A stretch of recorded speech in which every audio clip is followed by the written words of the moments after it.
Before we get to the positive of that auto show, we have to talk about this. It is coming down to the wire. I want you to take a look at the clock on your screen. Just 12 hours and change remaining. Time is running out for the Big Three to reach a new contract agreement with United Auto Workers. If a deal is not reached, union members could hit the picket lines, walking away from a steady income, which impacts their families and sends a ripple effect from the production line to small businesses to the people trying to buy a car. And so we're starting this day by putting everything into perspective, because this has such a huge impact on our area and the rest of the country. Good morning. Thank you for joining us on this Thursday. I'm Brandon Hudson. And I'm Amy Andrews. This morning we're learning numerous counteroffers from Stellantis, General Motors, and Ford have been rejected by the UAW in recent weeks. Yeah, union leaders say that a strike is not the goal, but they will have to do what they have to do to get a fair deal and show their worth. Fox News' Robert Murdoch is keeping an eye on the situation. He joins us live from downtown Detroit. What is the feeling down there? Because on the one hand, you have this auto show, but on the other hand, you have people that are waiting to see if a strike is going to happen.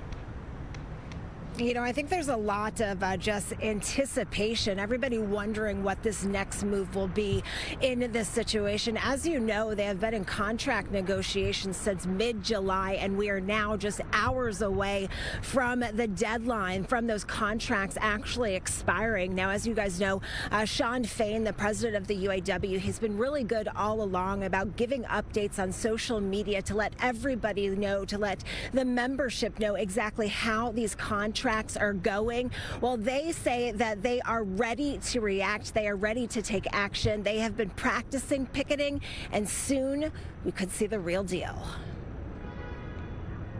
The UAW doesn't back down from a fight.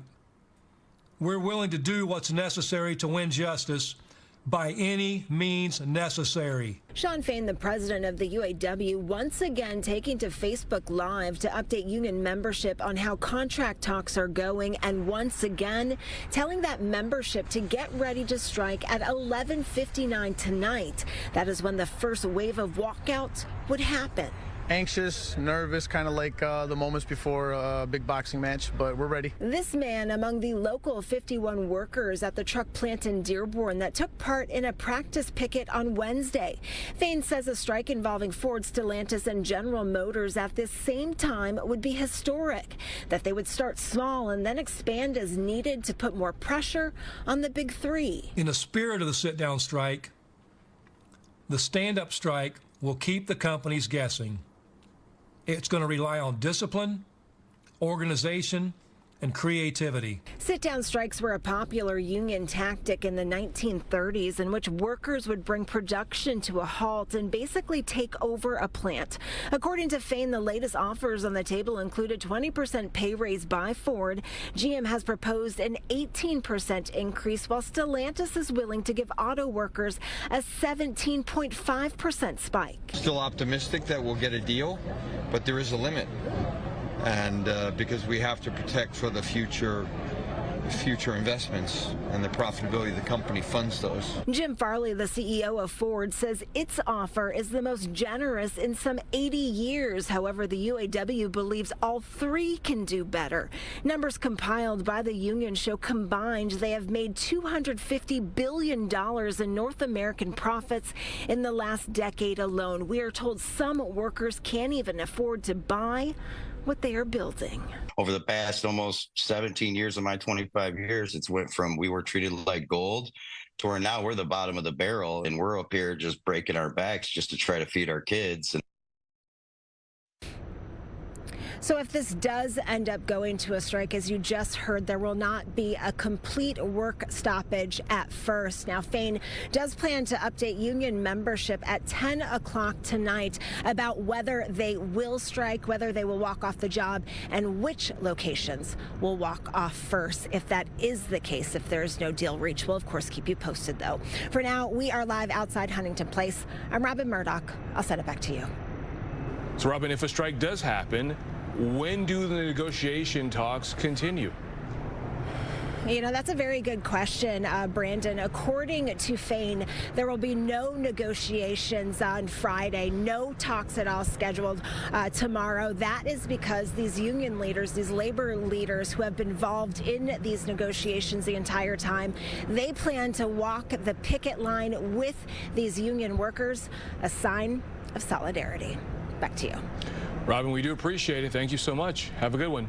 Amy. And continuing, Brandon, our coverage of the Auto Talk countdown and a potential UAW strike if the two sides fail to meet in the middle and reach a deal. How long could a strike last? That's one of the topics the panel discussed last night on Let It Rip. What's your guess when it comes to how long this strike could last, based on everything you're saying?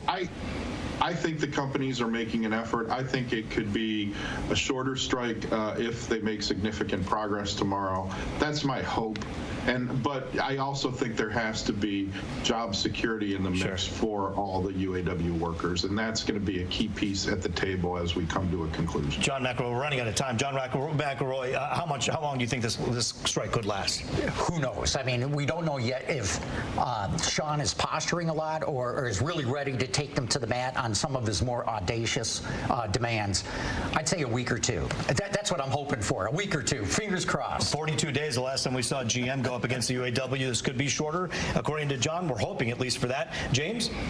Ideally, just a long weekend. You know, the 40-day strike in 2019 cost $3.6 billion. That's not monopoly money. So let's get back to work. Charlie, you're out there with the workers each and every day talking to them. No one wants to be on the picket line. They don't want to be on the picket line, but they want money, and they want job security, and they want a path to get a full wage like the next worker next down the line. And I think those are some really serious issues. I think they are going to strike. I think it'll be about 10 days, give or take, but, you know, who knows? I really don't know. But I do think there's going to be a strike. All right, you can watch Let It Rip in its entirety by going to our website, fox2detroit.com. And stay with Fox 2 on air and online for the very latest developments as we count down to a potential strike against the Big Three. And it is not just auto workers on the assembly line who are fighting for a contract. Employees at Blue Cross Blue Shield are on a strike this morning in the shadow of the RINSIN. About 1,100 employees represented by the UAW walked off the job yesterday after failing to reach an agreement with the insurance company. The main sticking points include the outsourcing of jobs and what workers call stagnant wages. With the current contract, it takes 22 years to get the full pay. 22. No one should have to wait 22 years in order to get the fair pay. 22 years is a long time there. Blue Cross released a statement saying they put contingencies in place to minimize the effect on customers. However, they do add the strike could result in longer wait times for people using over-the-phone services.